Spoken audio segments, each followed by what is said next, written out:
बाबा, मैं आपसे एक बात कहना चाहती हूँ। आप आन्या को वापस घर ले आए।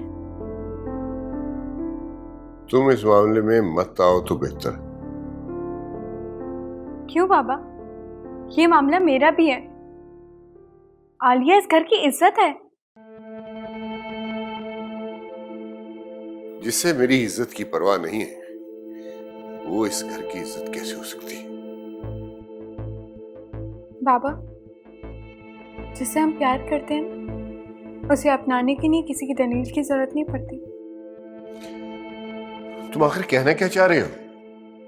यही क्या, मैं जानती हूँ आप आलिया के जाने से बहुत उदास हैं, और मैं भी हूँ।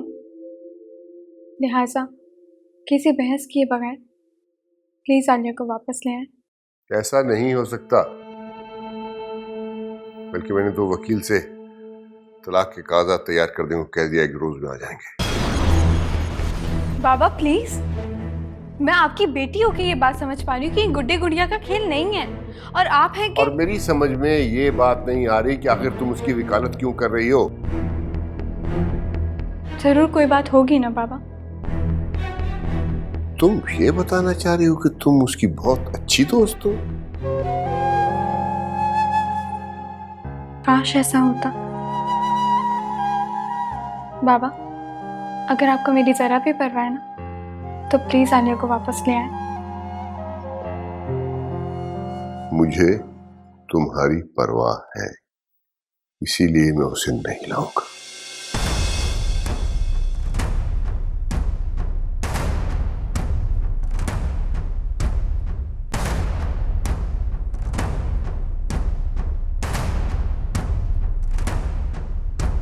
दिल की बात हम जान ले,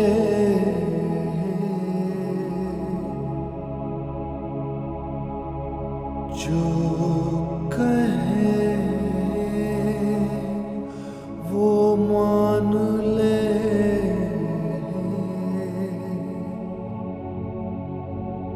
कहना तुझे आसान नहीं, जो तू नहीं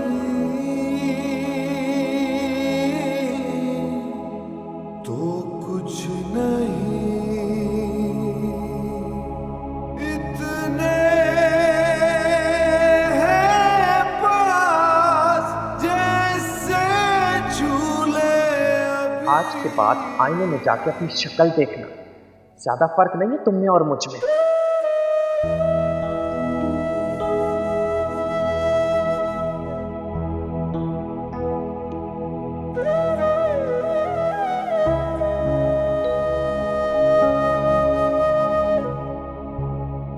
ये फासले, ये उदासी, ये रात, तन्हाई, खामोश घर की फिजा और उसमें रुसवाई।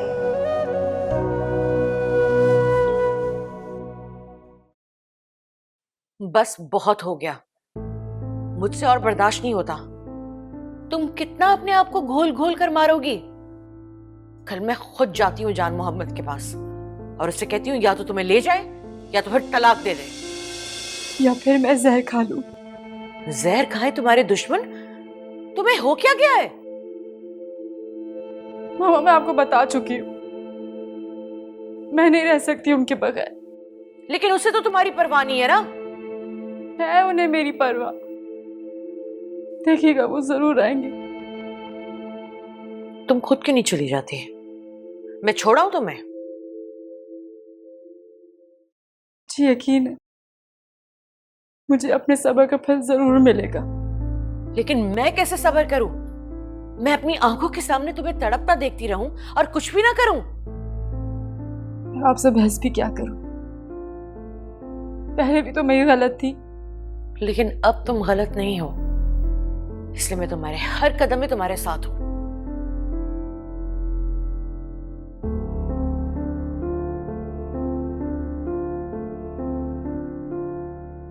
मत परेशान हो,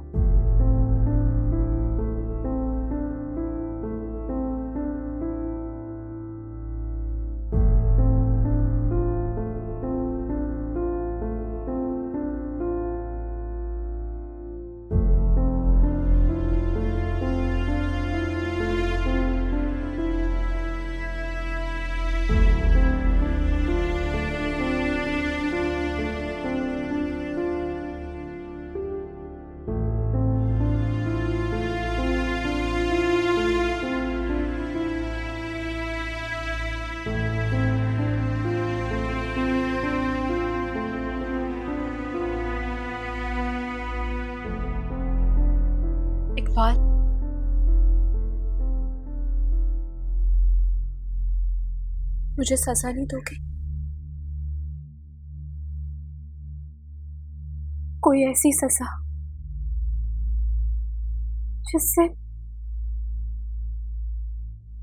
जिससे मैं अपनी शर्मिंदगी से बाहर निकल सकूं।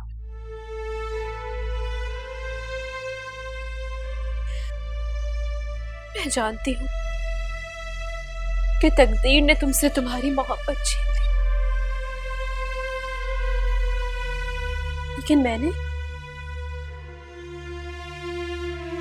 तो तुमसे तुम्हारी सबसे करीबी दोस्त छीन ली।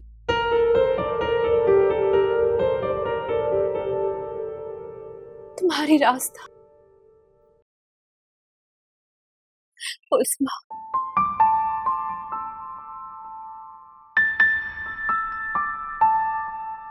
वो उस्मा जिससे तुम अपने दिल की हर बात किया करते थे, मैंने तो तुमसे उसी को छीन लिया।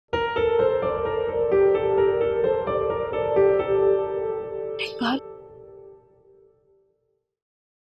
क्या तुम्हें अपनी उस्मा वापस नहीं चाहिए? हाँ? उस उस्मा को तो खो चुका हूँ, तो इसमें उस उस्मा का क्या कसूर? मैंने गवा दी है उसे। नहीं इकबाल, वो उस्मा तुम्हारे सामने खड़ी है, तुम्हारी दोस्त, तुम्हारी रास्तार तुम्हारे सामने मौजूद है। क्योंकि अब मैं समझ चुकी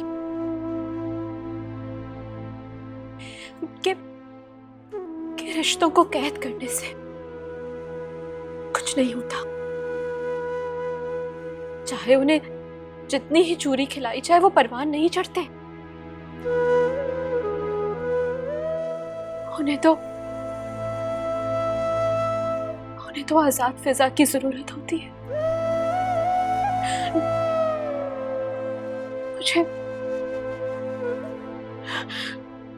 मुझे माफ कर दो इकबाल, माफ कर दो मुझे। ऐसी बातें नहीं करो उस्मा, अजियत होती है मुझे। मैं सिर्फ तुम्हारी कदर ही नहीं करता, बल्कि चाहता भी हूं तुम्हें, जी जान से चाहता हूं। इस तरह माफी के बोल बोलोगी तो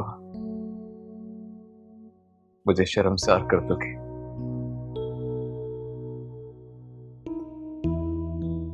अगर तुम्हारी गलती थी तो मेरी गलती भी थी उस्मा।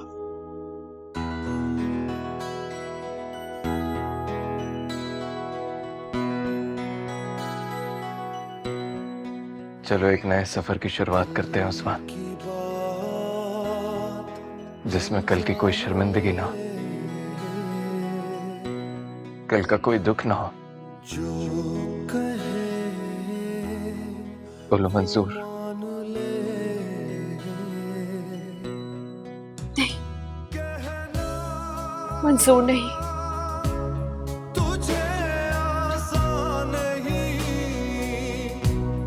जो तू नहीं, कबूल है। तो कुछ नहीं। कबूल है मुझे। इतने हैं पास जैसे झूले अभी, फिर भी खोए कहीं। दिल की बात हम जान ले,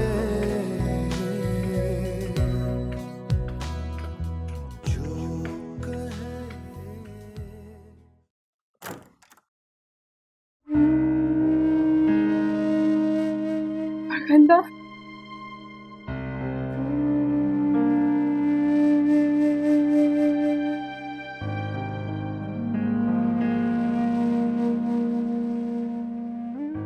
इतनी देर कर दी तुमने। कितना इंतजार था मुझे। अगर इतना ही इंतजार था तो एक कॉल नहीं कर सकती थी?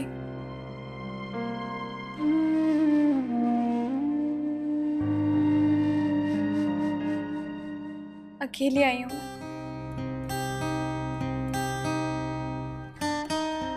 और कोई नहीं आया मेरे साथ। तुम खुद ही आ जाती आलिया।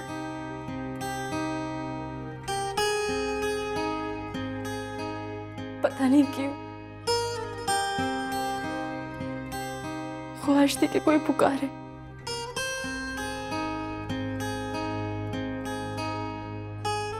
मैं तुम्हें लेने आई हूँ, तुम चलो मेरे साथ। तुम्हें तुम्हारे पापा ने भेजा है?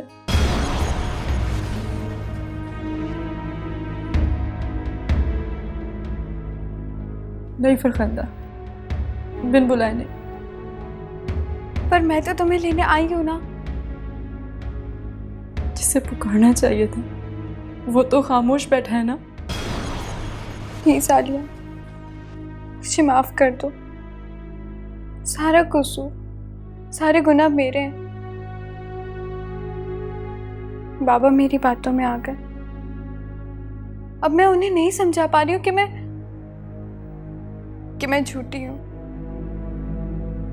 मुझ में वो ताकत, वो हिम्मत पैदा ही नहीं हो पा रही है कि जो सच उगले।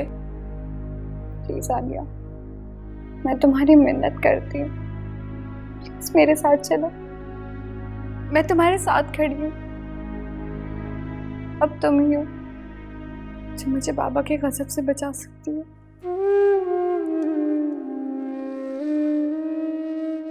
मैंने सिर्फ तुम्हें ही नहीं सबको माफ कर दी। अब बस अपनी कोताहियों की माफी चाहती हूँ खुदा से। तो तुम चल रही हो ना? कहा ना, मुझे इंतजार है उनके बुलावे का। आलिया प्लीज जिद मत करो, वरना बहुत नुकसान हो सकता है। प्लीज। मुझे अपने खुदा पे यकीन है।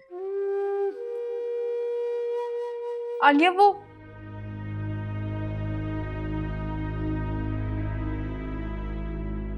बोलो क्या?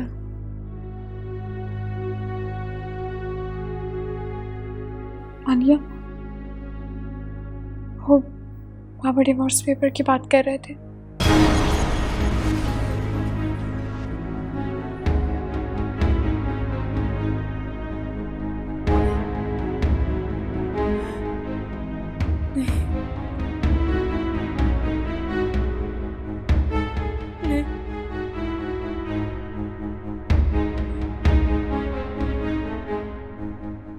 नहीं, वो जिंदा पे नहीं जा सकते।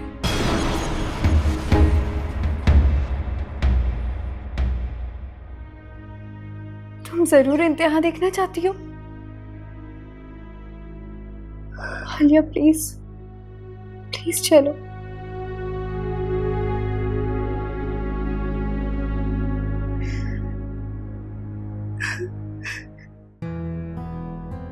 आलिया कोई गिरी पड़ी लड़की नहीं कि आप उसके साथ इस तरह का सुलूक करें। आप जैसे समझदार आदमी से मुझे ये तवक्को नहीं थी। इंसान तस्वीर का हर रुख देखकर फैसला करता है। देखें, मैंने तो खुद ये फैसला अपने आप पे जबर करके किया है। मेरी तो ख्वाहिश है कि आलिया हर हाल में खुश रहे। वो आपके साथ खुश है। आपको ये बात समझ में क्यों नहीं आ रही? तुम समझाओगी तो वो समझ जाएंगे ना। कैसे समझाऊं? जो इंसान सुनने को ही ना तैयार हो उसे कैसे कहूं मैं कहूंगी, तुम बस ये जिद छोड़ो और चलो मेरे साथ। प्लीज आलिया, जिद मत करो, चलो। ये मेरी जिद नहीं है। आप मां है ना, इसलिए समझ नहीं पा रही। आलिया को ना मुझसे मोहब्बत थी ना है। इस रिश्ते की बुनियाद उसने धोखे पर रखी थी और अब ये धोखा इसका अंजाम है। जब उसने इकबाल को चाहा तो मैंने उससे मना किया। जब आपसे शादी करने की जिद की तो मैं ही दीवार बनकर खड़ी हुई थी, लेकिन क्या करती, मेरी एक ना सुनी उसने। जब भी उसको समझाने की कोशिश की तो रोना शुरू कर देती है कि मुझे जाम मोहम्मद से इश्क हो गया। पागल कहेंगी। अब अगर रोना ही उसके मुकद्दर में लिखा है तो ठीक है, जिस बुत की वो पूजा कर रही है उसमें रूह ही नहीं है।